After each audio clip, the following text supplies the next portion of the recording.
there was this time that I remember I was living in Hawaii and I was going to law school, and I was living with a few friends, and one of them was a Taiwanese woman named Huimei.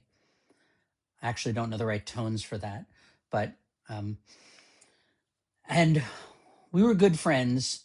This was long before I had ever gone to China, and my Chinese wasn't particularly good. And she had said, we were talking about going somewhere, and her and I would speak Chinese sometimes. And she said, 你要不要我陪你，或者你要不要我跟你一起去什么地方？ And I didn't understand. I mean, I knew what she said, but I said, no, 我不要你去. And she got furious at me. And we didn't talk for, a couple days. And we were really good friends.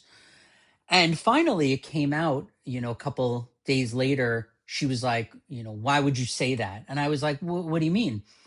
And it was obviously, it was because she said, 你要不要我跟你一起去? And I should have said, 不用.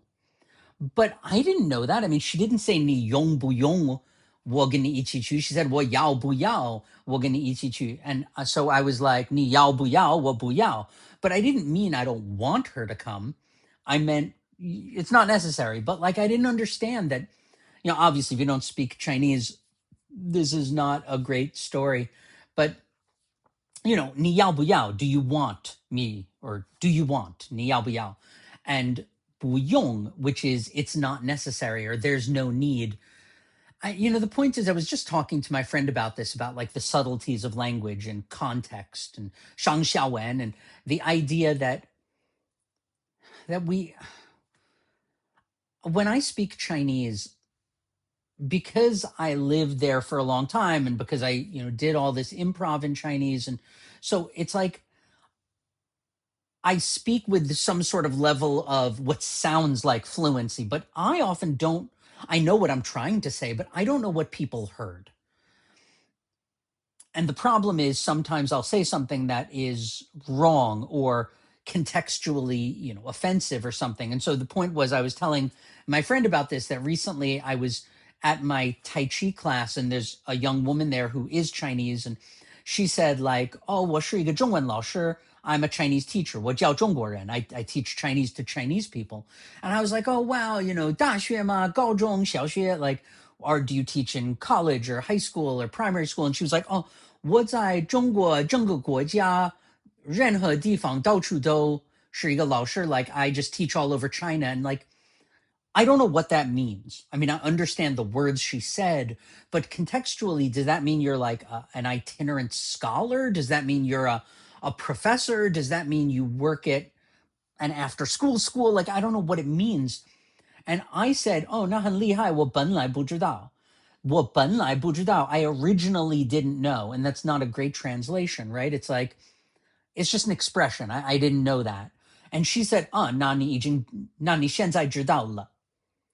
And to me in English, I was like, oh no, I said something really rude and I didn't mean to. But, I was just talking to my friend and she was like, you didn't say anything rude or not. She was responding to 本来已经,我本来不知道,你已经知道了. Like, because in English, if you translated that, it would be like, oh, I didn't know you were a teacher. And she'd be like, well, now you know. And it's like, oh, damn, like, I'm sorry. Did I say anything rude? Again, if you don't speak Chinese, this doesn't mean much. And is this a weird way to start it? I don't know. Look, I gotta make videos. I have to. I don't know why. I don't know what the purpose is. I suppose I'll find out as I do this. I don't know if anybody will watch this. I don't really know the point. I know that I'm getting this PhD in sociology. There's a lot that I'm learning, but there's a lot that has to be fixed. There's a lot that has to be said. I don't purport to be the one who's going to fix anything, but I do say a lot of things, and maybe there's some value to something I say, and it would be remiss of me to just not say it, not for lack of technology. This is literally the simplest setup I could imagine. Anyway, I'll leave it at that. Thanks for listening.